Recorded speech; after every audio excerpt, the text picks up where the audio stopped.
ভাই হাসিনা কেমন মানুষ? নষ্ট হয়ে গেছে। আওয়ামী লীগের এত দায়িত্ব নিয়েছেন কিসের জন্য? শেখ হাসিনাকে হত্যা করার জন্য। তাহলে তো আপনার ক্ষমতা থাকবে না। আর রাজনীতি করব না। কাদের ভাই, জয় তো আওয়ামী লীগের নেতৃত্ব দিবেন, আপনার মতামত কি? তার নেতৃত্ব বাংলাদেশের জনগণ কোনো দিনও পছন্দ করবে না, ঘৃণা করবে। কাদের ভাই, এ কথা শোনার পর হাসিনা তো আপনাকে ঢাকায় থাকতে দিবে না। ঢাকা শহর শেখ হাসিনার কি বাপের সম্পত্তি? কাদের ভাই, আওয়ামী লীগ কেমন দল? এরা খুনি। আপনার কাছে শহীদ জিয়া কেমন ছিলেন?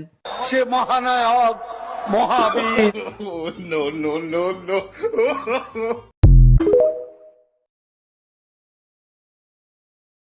Likey